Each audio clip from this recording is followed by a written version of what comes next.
Hello, and welcome to Introduction to Psychology. This presentation will continue our look at the topic of personality.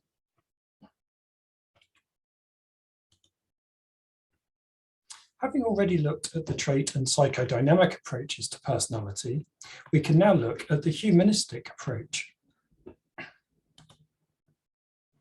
The humanistic approach holds that characteristic behavior, personality, is determined by how strong people's individual needs are and how far they have progressed through the hierarchy of needs.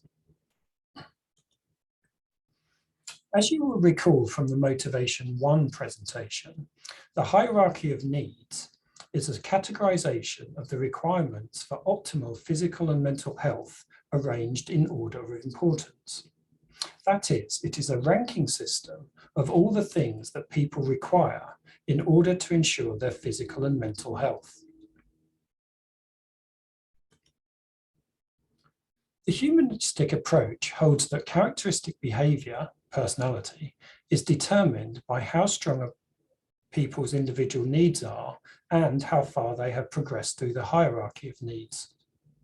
For example, in the slide, person A directs a lot of energy towards achieving order in his life, a safety need, because, firstly, he had a troubled childhood, so he has a strong need for order, and secondly, he has already access to food, water, warmth, so doesn't need to focus on these things.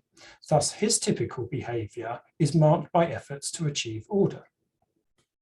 Person B directs a lot of energy towards gaining power, an esteem need, because firstly, he was never allowed to be in charge as a child, so has a strong need for control. And secondly, he has already satisfied his biological safety and belonging needs, so doesn't need to focus on these things. Thus, his typical behavior is marked by efforts to gain influence.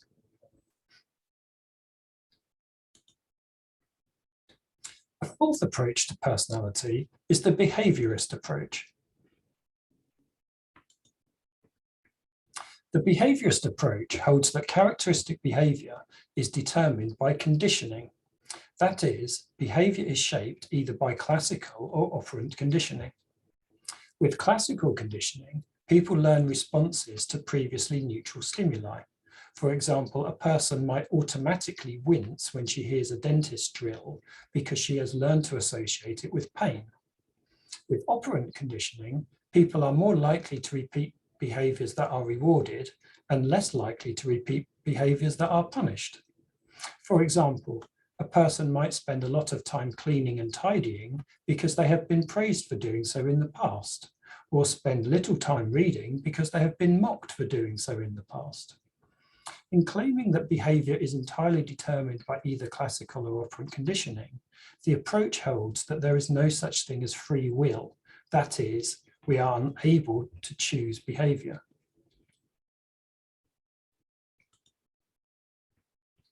A fifth approach to personality is the cognitive approach. The cognitive approach holds that characteristic behavior is determined by people's cognitions, their thoughts, ideas, and perceptions. There are numerous cognitions that can influence a person's behavior. These include, firstly, beliefs and perceptions about what you think the world is like. For example, if you know there is a party, then you might go, but if you don't know there is a party, then you won't. Secondly, skills or competencies. For example, if you have social skills, then you can be extroverted at a party, but if you don't have social skills, then you can't. Thirdly, self-efficacy or self-confidence. For example, if you think you are capable of being social, then you might go to a party, but if you don't think you are capable of being social, then you won't. Fourthly, expectations about what you think things will be like in the future. For example, if you think that a party will be fun, then you will go, but if you think that it will be dull, then you won't. Fifthly, goals or what you want to achieve. For example, if you want to make friends, then you will go to a party, but if you don't want to make friends, then you won't. Sixthly, standards, or how well you want to do things. For example, if you care about making a good impression, then you will try hard to be social. But if you don't care about making a good impression, then you won't. And seventhly, conditioning or reinforcement history. For example, if you have been rewarded for going to parties in the past, then you will go. But if you have been punished for going to parties in the past, then you won't.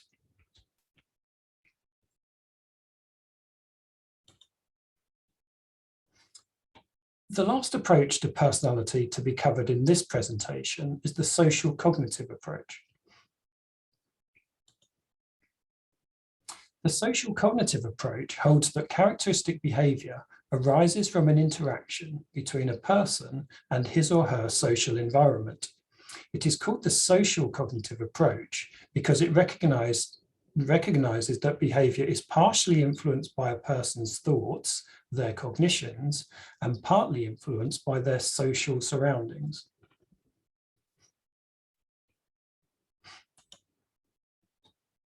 The social cognitive approach was pioneered by Albert Bandura. His theory of personality incorporates two principles. One principle is the principle of triadic reciprocal causation. This is the idea that there are three factors in the model: behavior, person, and social environment, and that they can all influence one another. The other principle is the principle of reciprocal determinism. This is the idea that the direction of influence between factors can go in either direction.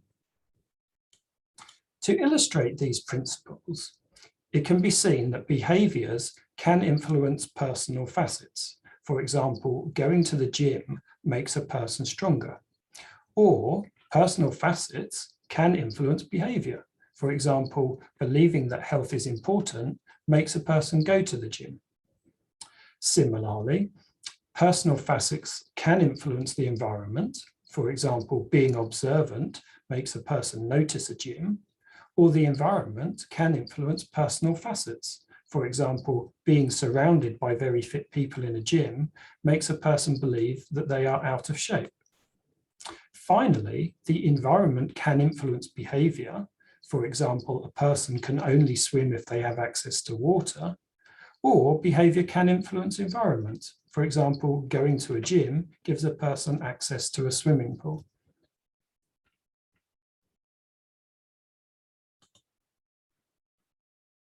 The final question to be addressed in this presentation is, what is the sense of self?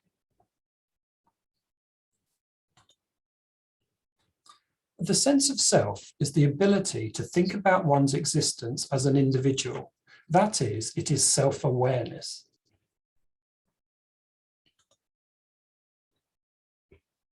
The sense of self is only possessed by animals whose brains contain spindle neurons. Spindle neurons are neurons with large spindle-shaped soma, cell bodies, and only one dendrite. They allow for a high degree of connectivity within the brain and rapid communication of information. Humans have large numbers of spindle neurons located in the anterior cingulate region of the brain. The only other animals to have spindle neurons are the great apes, whales, dolphins, and elephants. Signs of self-awareness have been seen in individuals from all of these species. One way to test for self-awareness is to use the mirror self-recognition test.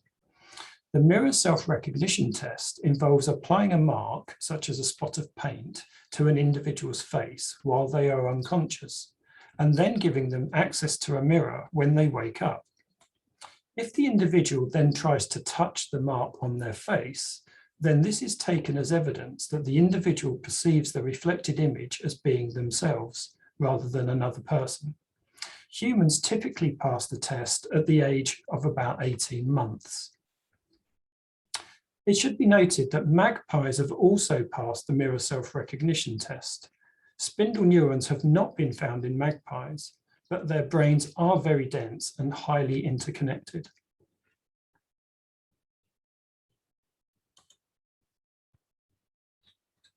According to Baumeister and Bushman's model, the sense of self, self-awareness, serves three main functions. Firstly, it allows us to know ourselves. It allows us to form beliefs about ourselves. Secondly, it allows us to present ourselves. It allows us to convey an image of ourselves to others.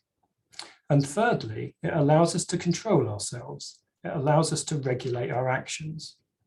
We will look at each of these functions in turn.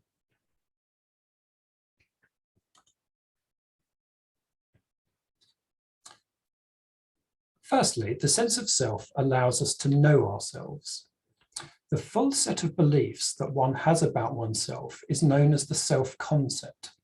If you were to complete the sentence, I am, in as many ways as possible, for example, I am a student, I am a daughter, I am a human, I am a Twins fan, etc., then you would be describing your self-concept.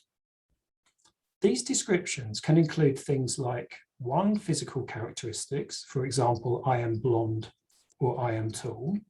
2, psychological attributes, for example, I am intelligent or I am sensitive.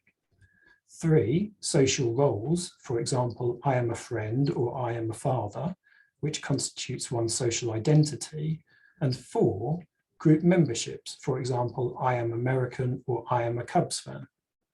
It should be noted that a person's overall evaluation of themselves, their sense of worth, is known as their self-esteem. The sense of self also allows us to present ourselves. The process of monitoring and controlling how one is perceived by others is known as impression management or self-presentation.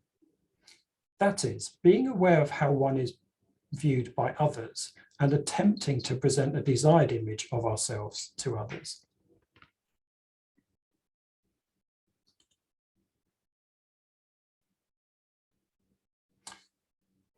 In addition, the sense of self allows us to control ourselves.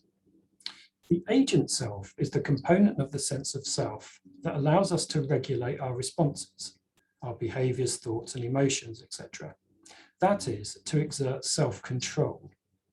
For example, it enables us to obey rules, keep promises, restrain our impulses, hold on to our tempers, and stick to resolutions. Humans have a much greater capacity for self-regulation than most other creatures, and this ability allows us to live in and adapt to complex social situations. Self-control is essential for success in many spheres of life. For example, doing well at work, performing well in school, having fulfilling relationships, and maintaining a healthy lifestyle. Self-regulation develops at an early age.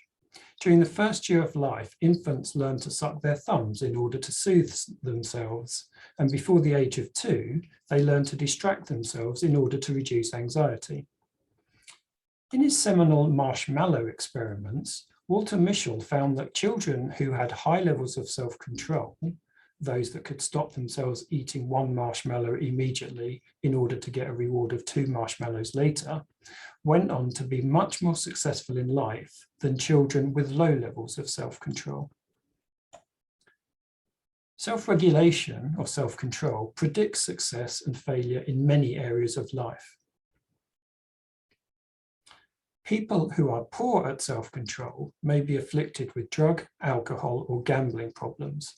They can be overweight, and they may be more susceptible to sexually transmitted diseases due to engaging in unsafe sex.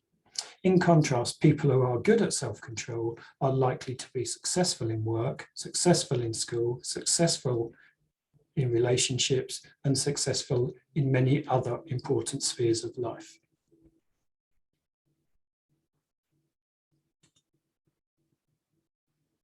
As we have said, according to Baumeister and Bushman's model, the sense of self serves 3 main functions.